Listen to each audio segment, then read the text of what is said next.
Hello and welcome to the Performance Podcast. This is episode 3 with myself, Josh, and Darren. Yeah. Today we're going to talk about 2 big topics.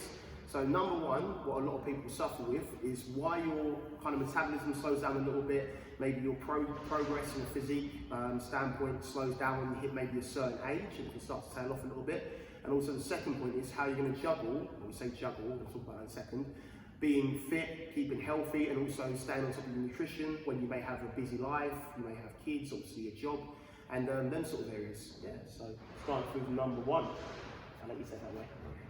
Okay, so when you kind of like get to a certain age, most people think it's an age thing that stops you from getting results. You wonder what the noise is, the banging, that's the shutter. Ghost. It's a ghost. Yeah. But so when people get older, they generally believe it's an age thing. Now, if you've ever trained with us, a lot of people do train with us, we do a consultation. At consultation, I enlighten people roughly over the age of 30 why they're struggling to get results and what's happening in that particular period of their life that's caused this problem. Okay, so it's not an age thing, it's what you've done within them years. So I'll give a bit of an insight. Yeah, definitely. Right, so generally when you're about 25, you're quite anabolic. It's like anabolic in our world is when the body's functioning really well. Hormones are pretty much in balance. You know, you can do some form of fitness, eat what you want, and get some form of result. So you generally don't respect that much. Okay, now this is like the back end of it. At this point in your life, kids and work and that and starting to come into play. So one of them becomes a real stress. You know, so what you'll then do is you'll kind of leave your fitness alone for 2 weeks and you'll come back to it after a couple of weeks. No, you don't. Okay, the same process happens for next until not going back to your fitness for about another month or so, months again, before you know it, you're about 30 years old. Okay, so in fact I've missed a little bit. What I want to say here is I've missed a little bit, so I'll come back to this in a second. What I'm talking about. Now, if I was rude to Josh enough now, okay, he'd probably get up and walk off, but now I'll call him back. I'll call him, Josh, come here mate, come here bud. I'm only joking, I'm mucking about, right, okay. Then I'll do it again, I'll punch him. Yeah, he'll walk off again. I'll repeat this process several times over, okay, Eventually he's like, no way, I'm not listening to that anymore, I'm going away. That's what a lot of people do in their bodies, right, for over 25 years. So let's carry on with what I was just saying anyhow. Right, now, you're 30 years old, right? This little red light thing comes on and maybe you're laying in bed, you're thinking about, you know, not feeling very well, that great amount, sorry, not very well, not feeling that great amount. I'm putting unnecessary weight, or I'm putting on weight and I haven't really changed much, clothes aren't fitting that good.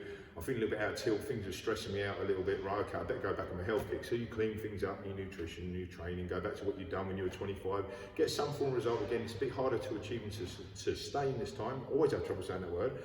But you're getting some form of result, so you work along life and kids and that, but one of them things over here, yeah, it starts to become a bit of a stress to give you the reason to give up on your fitness for a while. 2 weeks you're going to give it up for? No, it's not. Months, years, you're now 35 years old. This time you're laying in bed, this red light comes on, this time you're feeling even worse, maybe heart palpitations, now you're starting to think of hereditary problems from past family members that may be within you. Okay, so you haven't been that good to yourself for the last 5 years, clothes are definitely not fitting, society's definitely winding you up and things are starting to ache as well. You'll go back in your health kick, right? So you go back in your health kick, you clean things up, you do the same thing as when you were 25 or 30 years old. This time it's even harder to achieve any form of result and to sustain it, but you are getting some form of result, so you respect it a hell of a lot more. So what you then do is you work between life and kids and stuff like that. Okay, and you're back in between the two, and then one thing really gives you the reason to give that up for a while because it's too stressful. I'll come back to that in a couple of weeks. I promise I will. This has been, you know, I've got some form of result. It's been hard to actually achieve it. I respect it more. Anyway, a couple of weeks pass, months, years, same process happens again. You're now 40 years old, something like that. Okay, and this time you're laying in bed and this big red light comes on, you're having heart palpitations, okay, you're not feeling very good about yourself, clothes are definitely not fitting, you don't even like looking in the mirror, or even with clothes on you don't even like looking in the mirror because you really don't like you to see what's staring back at you. You're feeling completely out of tilt, everything's aching, everything's cloudy, you can't think straight, all sorts of weird things. You haven't been that good at yourself, okay, so you go back in your health kick, clean things up, do the same things you did when you're 25. What happens this time? Nothing. Nothing. Most people blame it on age. As I said a second ago, if you've been annoying someone or something enough for a long period of time, eventually it just stops working. It will just stop working with you until you give it its trust back. I'll give you a little bit for instance. I normally say this in the consultation as well, just in case you've heard me say this before. Okay, now we have a 9:30 training session, okay, group session, 9:30. When you train, you should shock your central nervous system, your peripheral nervous system, if you want to adapt in some form of way. That means like in terms of like if you just want to turn up and make friends and have a nice friendly chat, and that, you don't have to do this as much. But if you want progression through muscle growth or fitness, cardiovascular fitness, or in any kind of performance, you have to shock that, okay, to make it adapt. Right, we've just done the session. Straight after the session, okay, you're shaking a little bit. Now, when we train hard, we release a chemical called cortisol into the system. Right, now this is a stress hormone. Now, the main macronutrient here that calms it down is carbohydrates. Right, anyway, don't worry about that for a minute. So we just get to after the session, we have a protein shake. The repair process has started, but we haven't lowered our cortisol levels or really replenished any glycogen cells, which is carbohydrates that sit inside your muscle cells. They burn off when we train. We get to 12 o'clock, okay, because that was a 9:30, we've gone quite a while. Right, okay, I need to eat again. What am I going to eat? Right, I'm going to eat mackerel, yuck. I'm going to new potatoes, okay, and I'll have some veg. You know, generally at this point, I'll ask people if they think that's a healthy meal, a good meal for muscle mass, a good meal for weight loss, and they go, yeah, and they're scared that they're going to get the wrong answer. There is no right or wrong answer there. What it is, nutrient timings and combinations. Now, at this point here, your stress hormone is so high because it's had to wait a long period of time before you're going to put some carbs in it. Your pancreas will release some form of insulin. Most people under the age of 35 now becoming stage 2 diabetic. Stage 2 diabetes is this. Okay? Stage 1 is you're born with it, you can control it, but you can't reverse it. Stage 2 you can, because you bring it upon yourself, and we can reverse that and help the pancreas regenerate itself and make it healthy again. Anyhow, stage 2 diabetes is where your pancreas isn't releasing enough insulin, so your cells don't become that permeable, so you can't put nutrients into them very well, or you're resistant, which means your cells are so packed for the nutrients, you can't get any more in. Either way, okay, your body will release some form of insulin to grab hold of the carbs. When it does this, it's going to basically put any other energy source in the mix at that point in time that aren't going to lower cortisol and replenish glycogen stores into the mix. Fats. Right, so this is just a standard little rule, this is a little standard little fact. Now, most people would just kind of like eat carbs in their own, or have a bowl of cereal for breakfast. It's not unhealthy. I mean, if you look at oats for breakfast, one of the best carbohydrates you can eat, good for lowering blood pressure, cholesterol. It's a lot slow release of insulin into the body. What it does do is puts a brake in metabolism. It's an easy energy source. Okay, it doesn't need to work that hard to utilise it. Plus, if there's no protein in the mix, and the best way I can always describe this is a bit like when you don't put protein with something, you'll go to the petrol station, pull the pump off, turn around, your car isn't there. What do I do now? It's a bit like that. As such, that's why it works in your body. So it's not always about the fact that you're doing certain things wrong as such. It's more what you've done before. So you're getting your body to do things in the wrong order at the wrong times, and it's telling you, please don't do that. You're really irritating me now. So nutrient times and combinations are really important. And as I've always done, followed these rules. I'm now 47. Okay, I notice when I break them, but when I don't have trouble losing weight, I don't really put on weight, I can grow muscle because I'm giving the body the right thing at the right time, right? Correct, so nutrient time is really important, and combinations. Do you want to talk about nutrient time and combinations a bit? Yeah, so nutrient timings and combinations, obviously it's very, very important in terms of with regards to going around a session in terms of like nutrient timings and combinations. So you want to give your body the best possible chance to obviously get the best possible results. So like Darren said there, when you're training, you need to fuel it. So a lean protein source, ideally, a couple hours beforehand, or you might want something a little bit easily digestible. Maybe something like a yogurt or a protein shake with some form of carbohydrates to get the most out of the session, and especially afterwards, okay? Depending on where you're at in terms of like your stage of your progression, whether you're trying to go for a muscle mass standpoint, then I'd recommend putting carbs before and after definitely the session. But also if you're in a weight loss purposes and you're trying to moderate the carbohydrates, then definitely the carbs are going to come afterwards, the session with a lean protein source, ideally a 30 to 40 minute window straight afterwards. Okay, but everyone's a little bit different. Sometimes they might come in fasted, mightn't they? Sort of, for weight loss purposes. Where they just come in and maybe have a glass of water, they wake up, they get ready, they come into the session, and some people can deal with that. Some people feel quite sick, don't they, if they eat a little bit. Not too much, but even like a small amount. We've had clients before where they can get quite ill, and maybe they've thrown up a little bit. That's all right, because they maybe pushed too hard in the session, but also as well, they haven't eaten the meal that's particularly agreed with them. So it's very, very important to fuel your body and give it the right nutrients and combinations to obviously get the most out of the sessions every single time. So if we look at our body as a fire, okay, look at it as a fire, this might make a bit more sense as such because there's different ways people absorb information.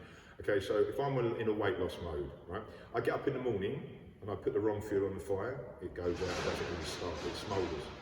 Okay, right, I'm going to put the right fuel on the fire. So if I want to start my metabolism up and make it work hard and get my thermogenic system going, I won't really put carbs in the mix. It's too easy energy source for the body, so I don't have to work that hard. So look at carbohydrates as paper, look at your fat system, okay, fats in your body as coal. I have to really get that going. What I might do is though, pull some carbs from the day before, wherever they're sitting in my cells and my liver, and use that as kindling. You don't know this is happening inside your body, I'm just saying what's going on inside your body. So I'm going to get a little bit of a spark from the carbohydrate, at the same time I'm going to push my thermogenic system hard by working hard, time under tension, no rest. So my system has to work damn hard to pick on another energy source. What is that?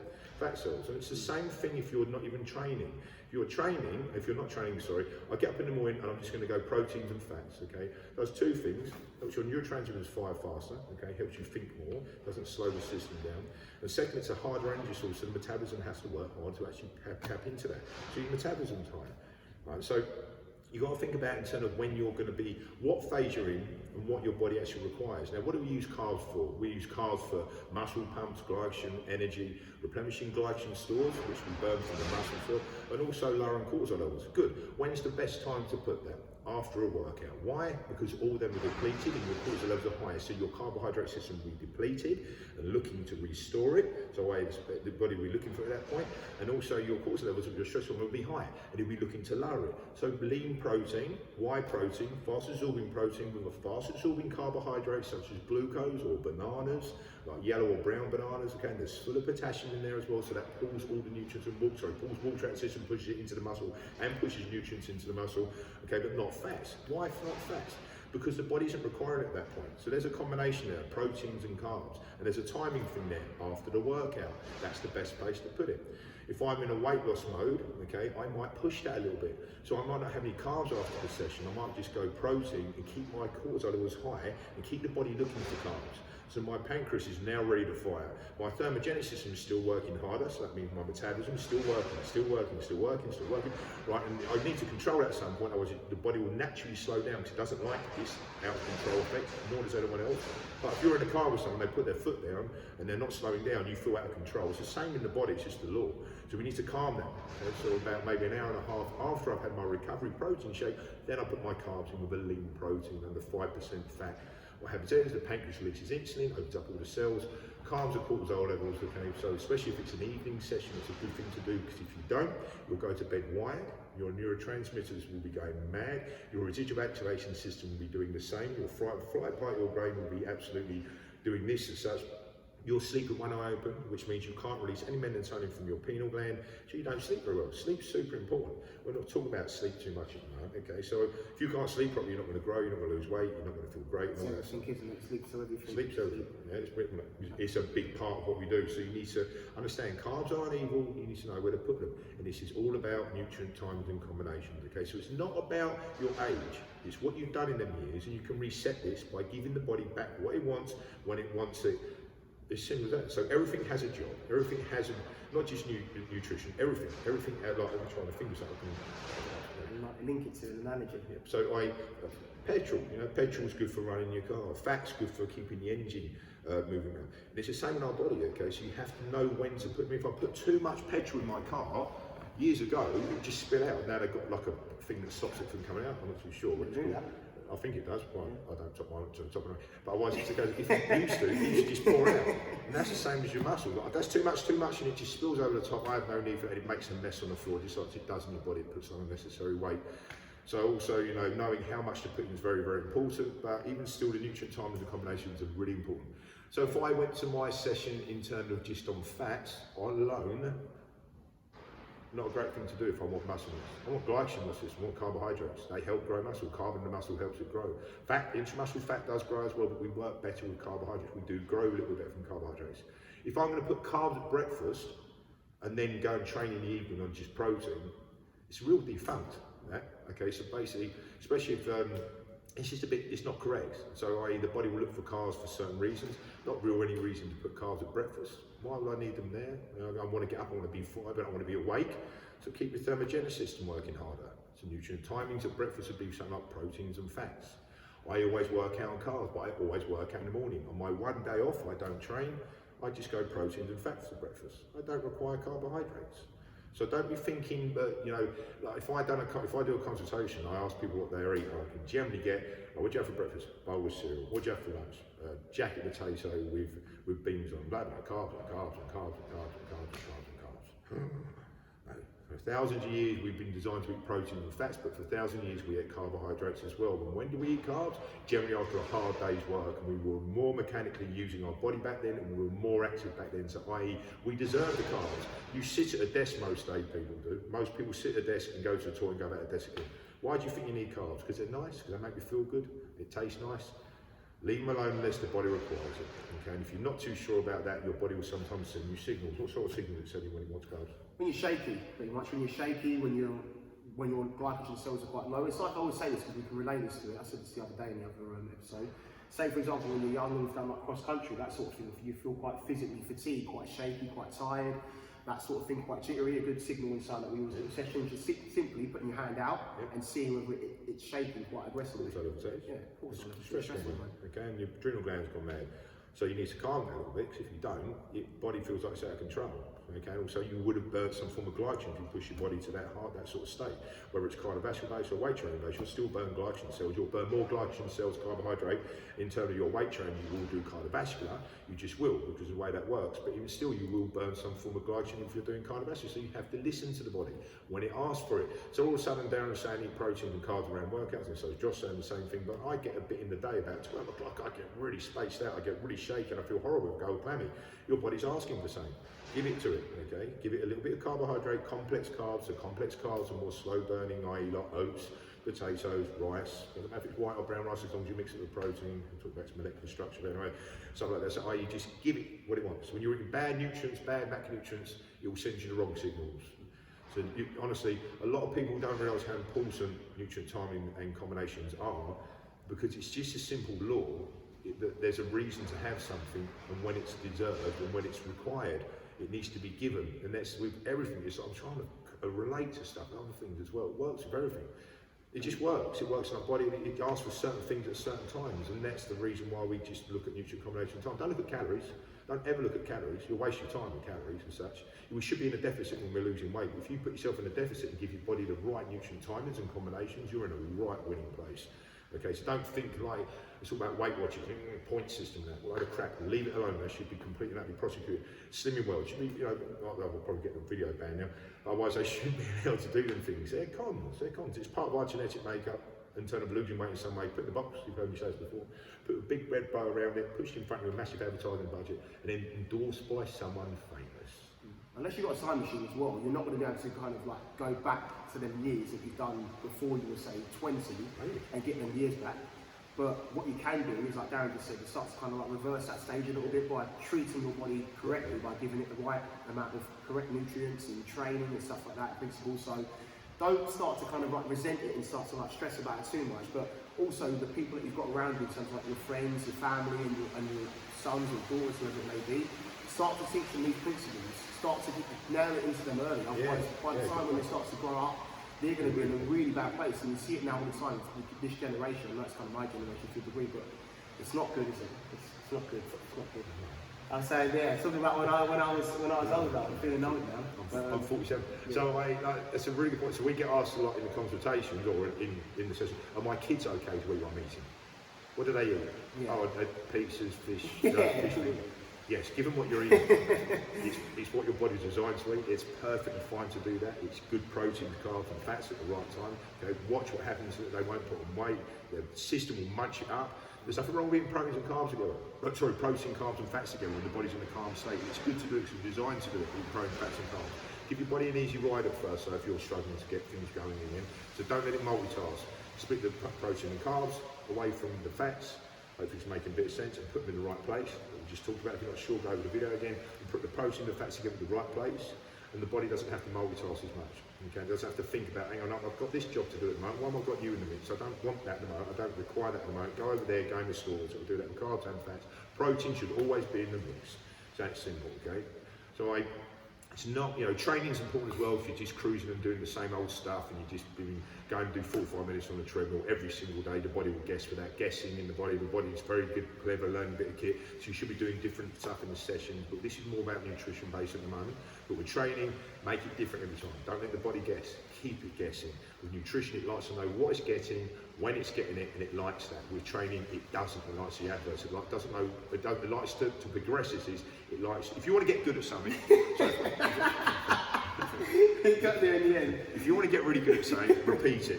Just get really good at it. If you want to progress at something, don't get that good at it. Get good to a point and then make it hard again. Make it hard again. What is it they say? How many times you do something? Do you do something like 3 times and it becomes a habit, or something like that? Something like that. Something like that. Yeah, I know it's it's correct. So it's not like the body's a fantastic, clever learning bit of kit. We're designed to do that. So if you do the same session 3 times over, you'll be in the same place as the first session or the third session for the rest of the time if you continue to do that session. If that makes sense. So on that third session, as Josh was just saying, about 3 times over, I'll get this now. I understand this now. Okay, so if you continue to do that same session, that third session will stay there. Make it hard on yourself. So progression in training is very important, but this is more about nutrient timing and combinations and why you're stalling and how to get it back. Okay, hopefully that makes a bit of sense. Yeah. Do you want to touch base on that other one? Yep. Yeah. So with regards to say juggling, I use that term quite loosely. Juggling your life in terms of like social life, your work, your kids, and you're trying to obviously get down the gym and you're trying to be good on your nutrition.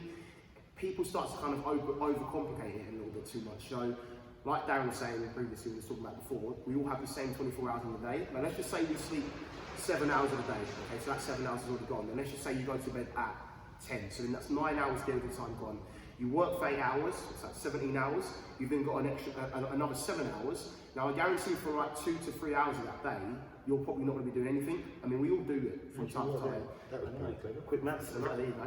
And we're all not going to be doing anything. I do it all the time, like you'll be on social media and you should be scrolling through and you think, Jesus Christ, what's the time gone? It's like all of a sudden it's like 30 minutes, or you just sit down watching the programme. And don't get me wrong, you're allowed to do that. You're allowed to have them kind of like them times, but actually invest in yourself, which is something which is going to make a difference to your life. Going down the gym, we talked about in our first episode, you don't need to be spending hours and hours in the gym, literally like 35, 40 minutes to an hour at a push. Get in there, get the job done, get out. That's an hour of your time. That's all it's going to take. Now, with regards to your nutrition as well, all people, right, I'm going to be talking loosely here in terms of like a weight loss effect. All we pretty much need to be having is a breakfast, a lunch, which you're going to have at work, which require a little bit more thought, and a dinner. So the 2 times you're having your breakfast and your dinner, it's nothing to do with regards to, oh, I'm working, I'm doing this, I'm doing that.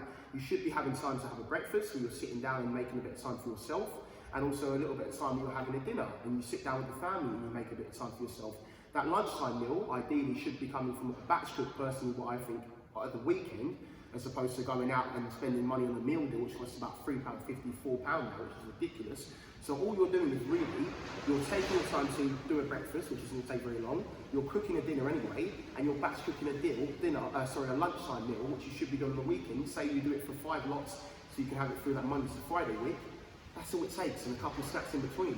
It's really, really not that hard at all. The other way with prep food is basically whatever you make at dinner, make enough to take the lunch. Exactly that. So if you don't look after yourself, you're no good to anyone. Oh, we've always said this. You've got to allow yourself them times for yourself to make a benefit. And when you're more smart in terms of like physically up here and in the body, you're going to be a better mother, a better father, a better friend, a better family member, no matter what it is. It's very important to invest in yourself. See, I've always trained, no one's ever stopped me from training right from an early age. I've got kids, run businesses. Ask Josh, no one stops me in morning training. No. Okay. We do the sessions, I have a small window, okay, about half an hour, and no one stops me. If I do miss it, which is phenomenally rare, I'm not good to be around. I'm not a good person to be around. So my nutrition, it's super important. If you can't look after yourself, you're not going to be able to do anything else very well in life. Don't let, because you've got kids and be an excuse. Don't let, because you've got a job, be an excuse. Okay? They don't care. That won't care. Your job won't care how healthy you are or anything. You're in control of number one. Do it. Once you take control of something, other things fall in place. So if you can, things you're in control of, you should stay in control of.